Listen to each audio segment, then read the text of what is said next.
Good afternoon. We're here at Light Middle East 2024. This is day 3 here in Dubai. We are very excited to have a special guest with us this afternoon, Christine. Thank you for coming and have a chat with me this afternoon. Lovely to see you again in person. Yes. For our audience, why don't you introduce yourself for those who may not know you? Who are you and where are you from? What are you working on? Okay. Well, my name is Christine Kuhne. I'm a lighting designer based in Rotterdam. I have my own practice since 2017. Before that, I used to work since 2007 for two different lighting companies. But I decided to start my own company, and until so far, I really like it. The business is still growing, and I mostly do projects, everything except residential projects. But indoor, outdoor, technical lighting, decorative lighting, so basically the whole thing, because I like to help my clients as much as I can.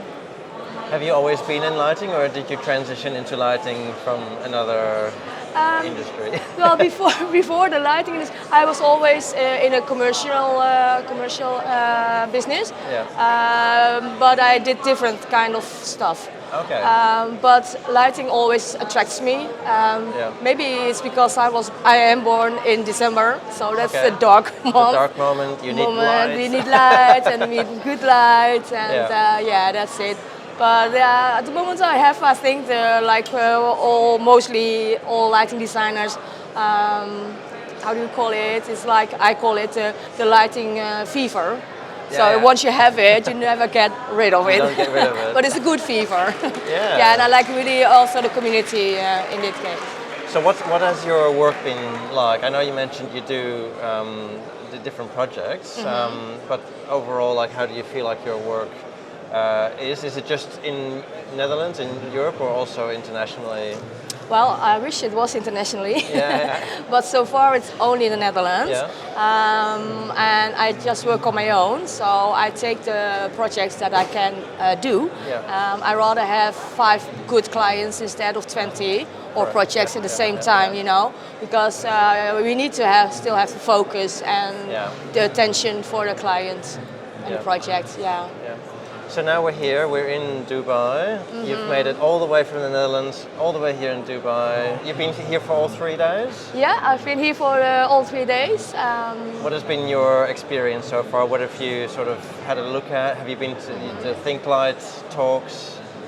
What's been inspiring for you to be here? Well, actually, this is my second time at Light Building Dubai.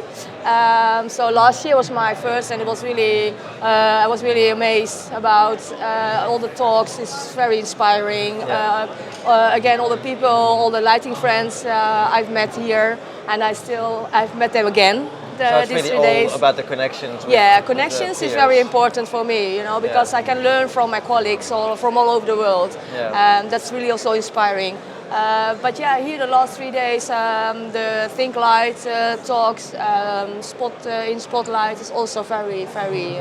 What are some of the big sort of things that you feel that you take away from the fair this time? Yesterday, for example, I followed the Dali and the Kasambi talk. Right. And you know, I've learned again a lot from it. So that's good, and this gives me some ideas or information, and after the fair I can look deeper into it or contact the people who have spoken about it. So and you really get then a chance to apply it as well in your work. Yes, absolutely. So this is also one of the reasons that I want to be here, because Dubai, the Light Fair is, especially the talks, is very interesting. That's the main reason I'm going here. So you mentioned it's all about the connections and being able to connect with your peers and have that exchange, and nothing takes away from being here in person, does it? No, absolutely. And when we're not here, we've got a virtual platform where we can hopefully continue to connect with each other. Yeah. You've been part of the platform for a little while with the virtual lighting design community. You've even moderated a panel discussion called The Members View back in Art of Lighting Design. Do you remember back when you did that, how it was for you to be part of that? Yeah, it was my first time, and it's I'm not like a public speaker. Yeah. I want to learn it, so this is again very anxious for me. So out of your comfort zone, and you said, yes. Pick me, I'll give it a go. Amadeep asked me, and it was the first I thought, well, should I do this? Because I have to talk in English. It's not my mother language, of course. So that's good for me, and indeed to step out of my comfort zone. And it was very nice. And actually, I saw Jelena, who was also in the panel, panelist. I saw her in Arlington for the first time, so that's very nice. Yeah. So that's good. You have made new connections also through that. Yeah. And so do you feel that you're getting a bit out of the community, being able to tap into some of the talks that are hosted on the platform that are done by the speakers that have their lovely face on the wall? Yeah, the faces on the wall, I really like them, and most of the people are recognized. Yeah. And there are very, very inspirational lighting designers, of course. Your platform is very handy for me to look up also some subjects that I want to know more about it, or to connect also with the people inside. So the platform is really helpful for me personally. Yeah, I'm really happy with it. Yeah. So I hope you will continue. Yeah, we will. We will, and we hope that you continue to be part of that as well. Absolutely, absolutely. Yeah. Now, you've talked a lot about things that have inspired you already. The connections with people, and of course, being able to tap into the knowledge that's here, and so on. Is there anything that drives you, that gets you out of bed in the morning? I know it's always a bit of a challenging question, because I could ask you this now and your answer might be different if I ask you tomorrow. Well, tomorrow I don't know, because after the party. After a party it might be a different story. Yeah. But is there anything that sort of inspires you, whether that's about lighting or gets you going? Yeah, well, it's a good question, and absolutely, it doesn't matter where I am in the world. Every morning when you wake up, it begins with daylight. To see sometimes, well, in the Netherlands at the moment it's still very dark when you get up at 6:30.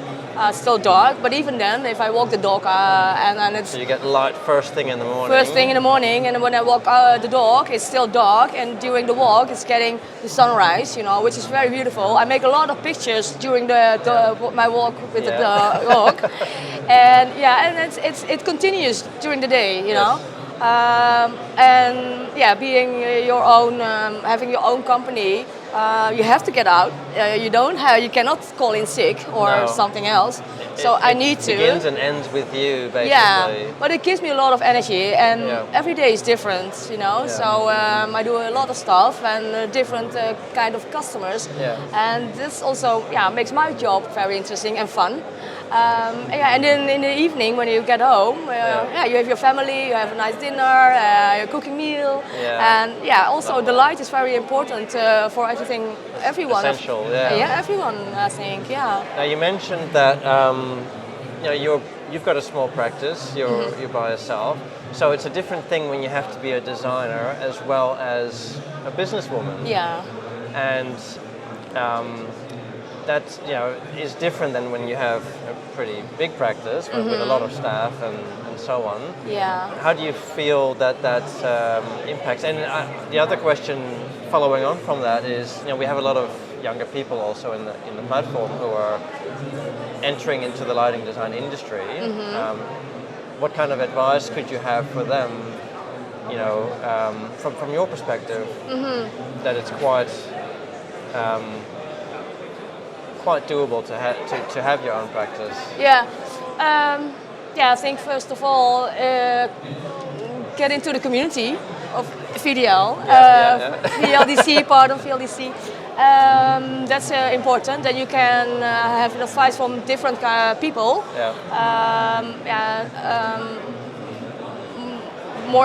Just do it. It's like I never run my own practice, and it was, I was very excited in the beginning. And of course, you make mistakes, you fail, and you get up again, and you will never make the mistake again, you know. Yeah. But on the other hand, if you always be honest to your clients.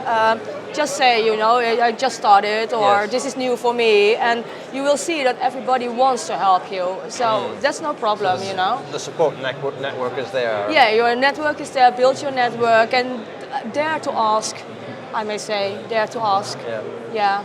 Wonderful. So, and yeah, of course, for the younger people, I'm also connected for the Women in Lighting Absolutely, group. yes. That's also a very great community where you can join and you can learn a lot. So basically get involved in all these initiatives because they're your support network. Yes, absolutely, yes. Yeah. Wow. Oh. It's really great to hear that your perspectives and you know how you've managed to build that for yourself, and I think it's very inspirational for a lot of people. Oh, thank you so much. I think it's really nice for closing the interview, but really nice to see you again in person. Thank you very much. Coming down to having a chat with us. So, yeah. And I would say if everywhere there's someone who wants to ask me something or I can help with whatever, you can always contact me through your Christine is available. community. Yeah, available, always. Multifunctional. Thank you so much. Thank you, Ingmar. You're Thank welcome. you. Bye. Bye.